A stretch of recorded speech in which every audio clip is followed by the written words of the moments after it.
Salut, j'espère que tu vas bien. Donc aujourd'hui, on va pas voir ce qu'il faut faire pour nettoyer son intérieur de voiture, mais plutôt ce qu'il ne faut pas faire.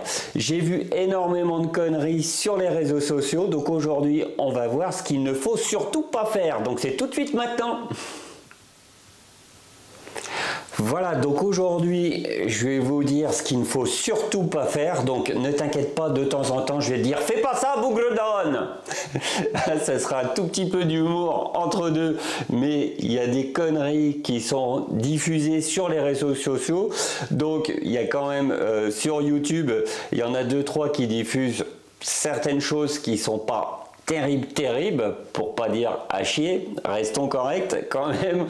Voilà, sur Facebook aussi, parce que généralement ça se répercute, les gens voient ça sur YouTube principalement, refont la même chose, enfin essaye plus ou moins, malheureusement il arrive des boulettes, donc après sur les groupes de detailing, mais qu'est-ce que je peux faire, mon cuir assis, mon tissu est comme ci, mon tissu est comme ça va pas, qu'est-ce que je peux faire? Voilà, énormément de conneries diffusées sur YouTube et même sur Facebook, hein. J'ai vu quelques petites vidéos courtes qui avaient pas mal d'erreurs, donc ça provoque des âneries pour les débutants principalement, ou les gens qui se mettent à nettoyer leur voiture un petit peu plus profondément. Donc on va pas spécialement parler de detailing aujourd'hui, on va parler du nettoyage de son véhicule, donc de l'intérieur du véhicule, comme monsieur et madame tout le monde. Voilà, donc on va pas se prendre la tête non plus, mais il y a des conneries à éviter. Donc quand tu nettoies ton intérieur, la première chose que tu fais, c'est que tu débarrasses ta voiture de tous les objets qu'il y a à l'intérieur. Donc jusque là, pas de souci normalement. Et ensuite, on passe l'aspirateur. Alors je croyais que j'étais pas obligé d'expliquer comment passer l'aspirateur dans un véhicule, mais sur 2 vidéos, une sur YouTube et une sur Facebook, j'ai vu une connerie monumentale. Je te montre ça tout de suite maintenant. Voilà, donc tout le monde a un aspirateur, jusque là pas de souci.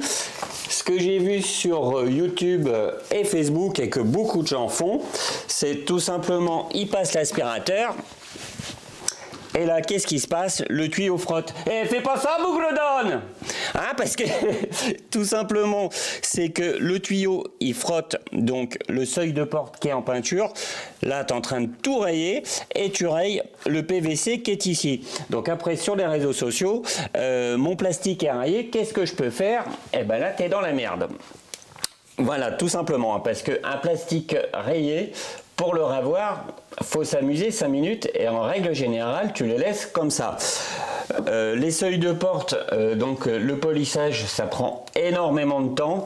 Donc quand tu fais le polissage de ta carrosserie, et bien sûr que tu fais tes seuils de porte pour que ce soit nickel, t'as pas trop envie qu'on te bousille tout ça à cause d'un tuyau d'aspirateur. Donc il y a des petites choses à faire pour éviter cette connerie-là. La première, la plus simple, c'est que tu mets le tuyau entre tes jambes et comme ça tu peux passer l'aspirateur sans qu'il frotte. Deuxième chose aussi à faire, donc là ça va être plus pour quand tu vas passer l'aspirateur dans ton coffre, hein, parce que j'en ai encore vu sur une vidéo de YouTube comment nettoyer son intérieur, mais le mec il passait le tuyau qui frottait sur le rebord de son coffre. Donc là tu t'imagines que c'est le bord de ton coffre, tu prends tout simplement une microfibre de grande taille, tu le poses sur le bord de ton coffre, voilà, et tu mets 2 bouts de scotch de masquage pour éviter que ça bouge. Voilà, ça prend 10 secondes, ça mange pas de pain, ça te coûte en rien, mais au moins tu es sûr de ne pas flinguer le seuil de ton coffre. Hein, c'est ce qui est quand même le plus important. Voilà, hein, parce que le problème d'un coffre, surtout dans les crossovers, choses comme ça, c'est assez haut. Donc en règle générale, d'une main, tu portes ton aspirateur et de l'autre, tu le passes dans ton coffre. Donc automatiquement, quand tu vas passer l'aspirateur, tu vas frotter ton tuyau sur le seuil de ton coffre. Donc tu mets une microfibre, tu protèges le seuil de ton coffre et il n'y a pas de souci. Tu vois, c'est pas compliqué. Voilà, donc première connerie, éviter, on ne frotte pas son tuyau d'aspirateur partout. Alors ça, je l'ai vu sur des vidéos, ça me sortait par les yeux. Tout simplement, c'est que les mecs font des vidéos en se disant, je vais vous expliquer les choses, mais ils font des conneries. Hein, c'est un peu dommage. Voilà, donc on ne frotte pas son tuyau sur la carrosserie ni sur les plastiques. Simple. Voilà. Alors après, on va passer au nettoyage de l'intérieur. Donc là, tu as aspiré l'intérieur correctement. Ensuite, on va passer au nettoyage intérieur. Alors, première connerie, pour les gens qui ont des sièges en cuir. Ça. Alors ça, c'est fait pour le cul de ton bébé. Ok ? Pas pour les cuirs. Je t'explique. Ce produit-là, tu vas le passer sur tes cuirs. Donc, il y en a aussi qui le passent sur le volant, sur le pommeau, sur tes sièges en cuir. Donc ça remplit les pores de ton cuir. Et puis, au bout d'un moment, il devient brillant et complètement glissant. Donc ça ressemble plus à un mauvais sky de mauvaise qualité qu'à du cuir. Un cuir n'est pas brillant, il est satiné. Ça, c'est une vraie merde. Donc ça ne nettoie pas, ça encrasse ton cuir. C'est une vraie merde. Ne mets pas ça. Voilà. Donc pour remplacer ça, il y en a maintenant, alors c'est la mode pour le cuir. Pour le cuir, maintenant, il y a ça, donc le savon noir. Beaucoup de pubs là-dessus.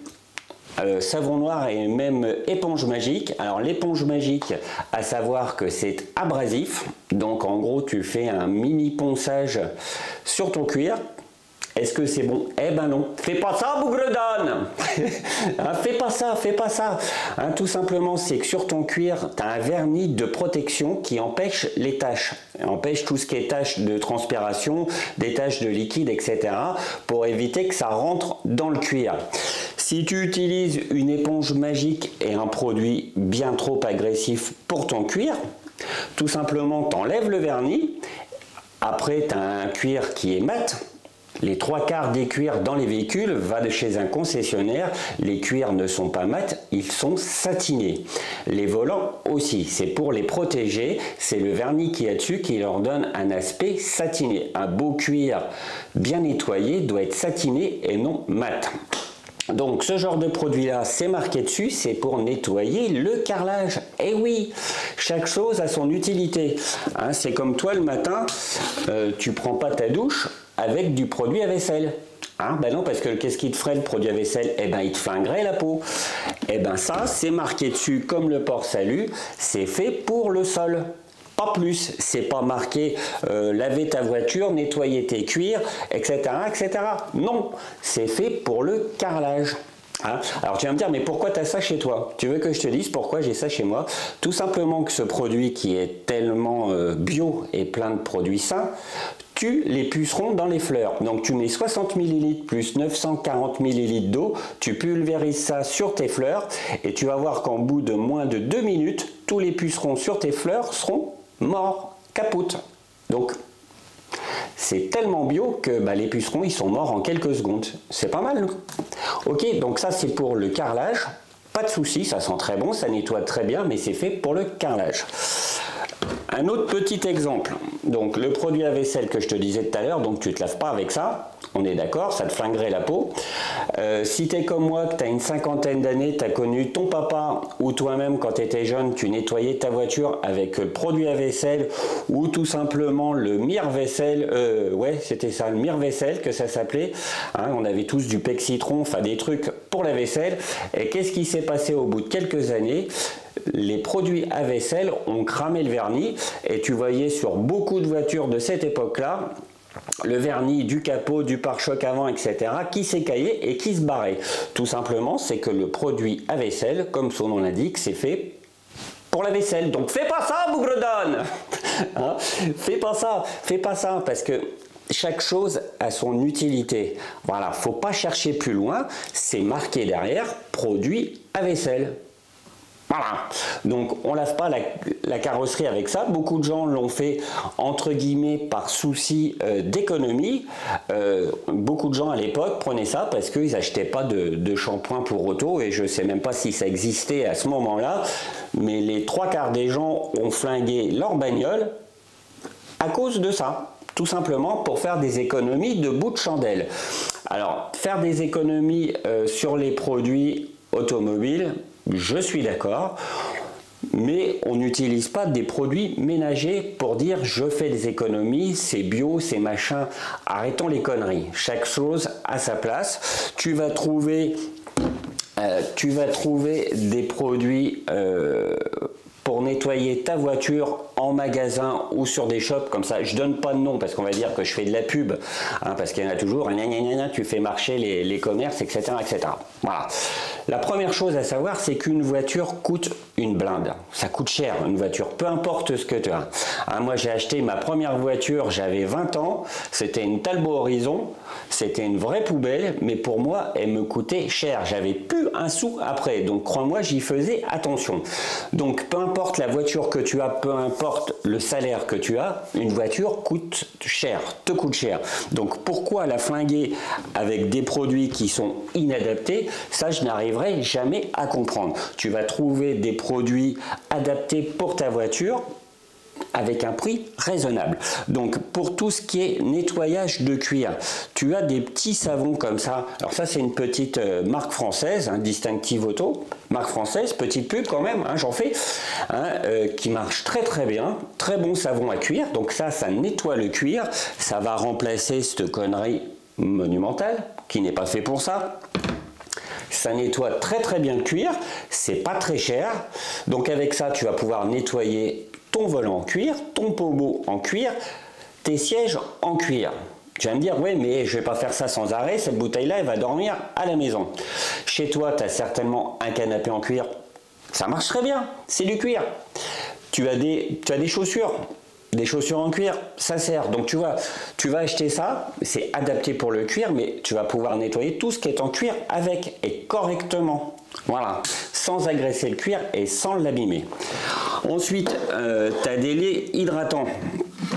Voilà, qui sont faits spécialement pour le cuir. Je te montre toujours Distinctive Auto parce qu'ils sont pas mal. J'aime bien une petite marque française.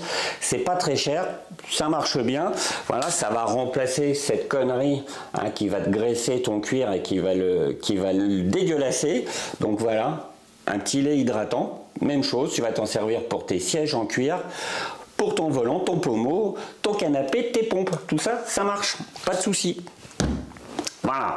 Donc pour l'intérieur, pour les gens qui ont un intérieur en tissu, on ne va pas utiliser le savon noir non plus, hein, parce que j'ai vu sur les réseaux sociaux, maintenant le savon noir, on va l'utiliser aussi pour nettoyer les sièges. Enfin, c'est le produit miracle, mais il n'est pas fait pour ça, il est fait pour nettoyer le carrelage. Fais pas ça, Bougledon.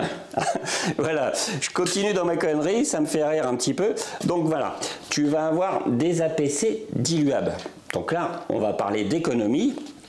Donc là, moi, personnellement, ces temps-ci, j'utilise des APC de chez Nielsen, qui est très très bon, hein, le Napestra, dilué à 1/10. On va en prendre un qui est plus connu, le Green Star. Donc le Green Star, c'est un APC. Tu vas nettoyer tes tissus, tes moquettes, tes plastiques, avec ça, les flancs de pneus. On ne peut pas faire plus polyvalent, donc il fait énormément de choses. Hein. Tu peux même faire ta moteur, nettoyer aussi tes jantes si elles ne sont pas très sales. Ça peut le faire aussi, il n'y a pas de souci. L'avantage, dilution, 1/10. Donc 90 ml de produit plus 910 ml d'eau. Donc dans une bouteille qui fait 1 litre, tu fais le calcul, c'est économique. Tu te fais 1 litre de produit pour 90 ml de produits bruts. T'imagines le nombre? Tu fais 12 litres, 11-12 litres de produits pour une bouteille à la base qui doit te coûter 12-13 balles, je sais plus le prix, c'est pas très cher, voilà, mais c'est des produits adaptés. Avec ça, tu vas pouvoir nettoyer ton intérieur, tes tissus, tes moquettes, tes plastiques sans aucun risque. Ça sent bon, peu importe que ce soit le Green Star ou le Napestra de chez Nielsen, c'est des bons produits, c'est polyvalent. Alors, une petite chose aussi, tu vas te dire, ouais, mais je nettoie pas toujours l'intérieur. Avec ça, moi, je fais tout simplement mes sanitaires. Cabine de douche, lavabo, etc. L'APC, c'est génial, ça nettoie correctement, ça dégraisse, c'est propre, c'est net, tu peux l'utiliser pour nettoyer les sanitaires de ta maison aussi. Ça marche très très bien, c'est un produit qui est performant mais qui est adapté pour les véhicules. Voilà, alors maintenant on va passer à autre chose, la protection. Voilà, donc la protection. Donc pour tout ce qui est cuir, donc là je viens de finir cette voiture-ci, hein, je viens de finir l'intérieur, donc on passe, c'est déjà protégé, donc comme tu peux le voir, le volant, c'est un Nissan Qashqai, c'est un volant en cuir, et comme tu peux le voir, une fois protégé, le volant est propre, mais satiné. Un volant, les 3/4 des volants sur les véhicules sont satinés, donc on respecte la matière, on laisse dans l'état d'origine. Donc on le nettoie, on le protège, mais on respecte la matière, ça c'est très important. Donc comme je te disais tout à l'heure, hop là, je passe devant la caméra, mais c'est pas grave, tu as les petites lotions hydratantes, donc là qui va hydrater le cuir de ton volant, mais qui va le protéger aussi des UV et puis des petites cochonneries de surface. Voilà, donc ça protège, surtout des UV, hein, parce que le cuir derrière un pare-brise avec le soleil, eh ben, il se trouve desséché, cramé, il devient très dur et au fur et à mesure des années, eh ben, il y a des craquelures qui se forment, surtout sur les sièges. Donc un bon petit lait hydratant, pas de produit à cul, à bébé ou choses comme ça ne marche pas, tu prends un produit adapté. Donc pour tout ce qui est plastique en protection, on va avoir des dressings pour plastique intérieur. Donc personnellement là j'ai mis du Purple, hein, donc c'est celui-ci à l'intérieur de ce véhicule, donc une protection qui pareil qui protège des UV, hein, même chose, et qui redonne une belle couleur noire et d'origine. Donc là le plastique chez Nissan est légèrement satiné, voire un peu brillant, ça redonne l'état naturel, l'état du neuf du véhicule. Voilà, donc ça pose pas de souci. Alors pourquoi je parle des dressings pour plastique? Parce que tout simplement j'ai vu aussi qu'il y en a qui mettaient de l'huile d'olive sur les plastiques, j'ai vu aussi des mixtures avec je sais plus, des produits ménagers mélangés, j'ai vu ça sur TikTok. Donc fais pas ça bougredonne. Il y a des produits adaptés. Donc je te montre celui-là, mais il y en a plein d'autres. Chacun va y trouver midi à sa porte. Tu vas avoir des rendus un peu plus mat, des rendus un peu plus brillants, des rendus satinés. Voilà, chacun fait ce qu'il veut à ce niveau-là, mais avec des produits adaptés. Personnellement, j'aime bien les produits qui redonnent l'aspect du neuf d'origine. J'aime pas trafiquer, j'aime pas les rendre plus brillants, plus mat, plus ce que tu veux. J'aime les produits qui redonnent l'aspect d'origine, ça c'est mon point de vue, mais chacun voit midi à sa porte. Voilà, une petite chose aussi à savoir, ceux qui ont des intérieurs en tissu, hein, donc normalement une fois que tout est propre, que tout est bien nettoyé. Alors en parlant de nettoyage, tiens, ça je vais faire aussi une petite parenthèse, ceux qui utilisent un injecteur extracteur, une connerie qui est faite régulièrement, ils utilisent de l'eau du robinet. Fais pas ça, bougredonne. On n'utilise pas l'eau du robinet, tout simplement, c'est que dans l'eau du robinet, il y a du calcaire, et une fois que l'eau sèche sur tes sièges, eh ben, tu vas te retrouver avec des traces blanchâtres sur tes sièges. C'est dû au calcaire. On utilise de l'eau déminéralisée. Ok ? C'est pas compliqué. Voilà, donc une fois que tout est propre, tout est nickel, que tes sièges et tes moquettes sont sèches, tu peux passer de l'air imperméabilisant, je vais y arriver. Voilà, donc hein, tu as des petits trucs comme ça, comme chez Distinctive Auto. Dans toutes les marques, il y a des produits adaptés pour ça. Donc tu vas imperméabiliser tes tapis, tes moquettes et tes sièges. Hein, et puis les accoudoirs de porte aussi en tissu. Donc là, ça permet d'éviter les salissures du style le gamin qui fait tomber son biberon sur les sièges ou choses comme ça. Ça évite que ça tâche. Alors j'en ai vu certains qui utilisaient des imperméabilisants pour vêtements de sport ou choses comme ça. Évite, hein, parce que ce produit-là, si tu en mets un petit peu à côté, que ça va sur les plastiques, un coup de chiffon, il n'y a pas de souci. Par contre, les produits imperméabilisants pour les vêtements ou les chaussures ou les choses comme ça, ils n'ont pas à être pulvérisés sur du plastique. Donc le résultat, voilà, fais gaffe. Voilà, donc en conclusion, on utilise toujours des produits adaptés. Hein. Alors les soucis d'économie, je bricole avec un produit qui est fait pour le sol ou choses comme ça. Fais pas ça, Boucledonne. Je termine par ma petite formule humoristique. Alors t'inquiète pas, hein, je me fous pas de ta gueule parce qu'il y en a qui vont me dire oui, c'est pas gentil de dire ça, non, non, non, non, non. C'est de l'humour, détends-toi. J'avais envie de déconner un petit peu, voilà, je l'ai fait. Il n'y a pas de souci. Donc voilà, chaque produit est adapté pour ce qu'il est à faire. Tu lis sur la bouteille, tout simplement. Il n'y a pas besoin de bricoler avec je sais quoi. Voilà, chaque produit a une utilisation bien précise. On suit ce qui est marqué sur la bouteille. Alors ce qu'il faut se dire, hein, c'est que les mecs qui créent les produits ou qui créent les étiquettes, c'est loin d'être des crétins. Ils ont fait des tests, etc., etc., etc. Voilà, ils ont passé, c'est passé en laboratoire. Tu as ton dosage, tout est précis pour l'utilisation que tu en as. Voilà. Alors les remèdes de grand-mère, style du savon noir, tu mets un peu de produit dans l'eau et puis ça le fait, mais il ne faut pas en mettre trop parce que ça risque de bousiller. Voilà, tu n'as aucun dosage de précis, aucun recul. Hein, parce que le gars qui va nettoyer ses cuirs tous les ans avec du savon noir, alors je parle du savon noir, c'est pas une attaque contre le youtubeur qui passe son temps à en parler, loin de là, mais c'est juste que je veux préciser que le savon noir, le mec qui va mal le doser, parce que sur la vidéo que j'ai vue, enfin sur les vidéos, parce que c'est un peu rébarbatif, sur les vidéos que j'ai vues, on donne aucun dosage précis. Voilà, alors tu as le cuir par exemple de chez BM, par exemple, on va prendre l'exemple de chez BM. Le cuir de chez BM est relativement fragile. Si tu utilises un produit trop puissant, par exemple, tu vas risquer de tirer la coloration du cuir. Sur certains modèles, ça arrive, donc c'est pour ça qu'on fait des tests sous le siège pour voir si ton produit n'est pas trop puissant. Voilà, donc le savon noir, tu n'as aucun recul. Tu as pondu ça, je ne sais pas où, certainement sur Google, il y a des mecs qui ont dû en parler, donc tu es monté au créneau. Ok, à la rigueur, c'est cool, tu as fait des vues, tu en parles souvent, etc.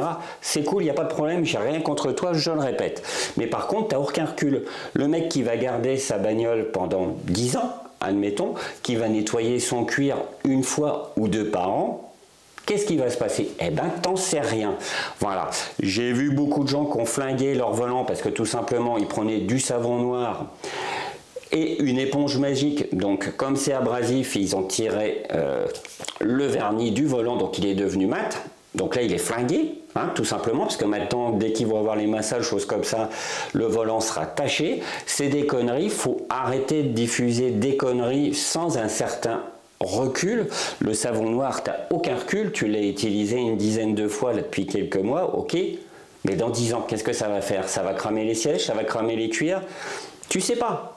Voilà, il faut donner des dosages précis avec un certain recul pour éviter que ça fasse des conneries. Ce qui est fait chez les produits automobiles. Tous les produits que vous achetez, peu importe la marque, ont du recul, sont passés en laboratoire, on fait des tests sur les matières pour savoir si ça n'abîme rien. Voilà. Le savon noir, il n'est pas fait pour ça. Le pec citron, il n'est pas fait pour ça. Chaque chose a son utilité. On n'utilise pas un produit parce qu'on l'a vu sur YouTube ou parce qu'on l'a vu sur Google. Il faut arrêter les conneries. Voilà. Alors ça m'agace un petit peu parce que si tu veux, certains youtubeurs ou amateurs diffusent des choses comme ça. Et puis après les gars, bah, ils font des conneries avec. Ça arrive assez souvent sur les groupes de detailing. Mon cuir à ceci, mon cuir à cela, qu'est-ce que je peux faire? Mon plastique à ci, mon plastique à ça, qu'est-ce que je peux faire? Voilà. Une fois que la connerie est faite, eh ben le gars il est dans la merde. Donc on ne conseille pas des choses sans aucun recul, même si chez toi ça marche très bien, je veux bien te croire à la limite, mais quand on ne donne pas des dosages précis par rapport au cuir, à la matière, aux choses comme ça, chaque cuir est différent. Celui qui va prendre le savon noir par exemple sur une Ferrari, ça va pas être le même cuir que sur la BM, t'es d'accord? Hein, ils sont plus ou moins fragiles. Le cuir italien est plus fragile qu'un cuir d'une autre marque, peu importe. Voilà, faut prendre des produits adaptés pour ne pas faire de conneries. Je le répète, une voiture coûte cher, peu importe ce que c'est. Pour la personne qui l'a acheté, elle lui a coûté cher. Donc, on y fait attention. Alors, beaucoup de gens me reprochent que je suis sérieux dans mes vidéos, donc aujourd'hui hein, j'ai sorti 2-3 petites conneries histoire de rigoler, mais rien de bien méchant, parce que toutes ces conneries-là me font bien rire. Hein, les gens me disent oui, mais c'est économique, c'est bio, c'est machin. Oui, mais ça fait des conneries aussi, c'est pas fait pour ça. Voilà, donc à force, ça me fait un petit peu rire. Voilà.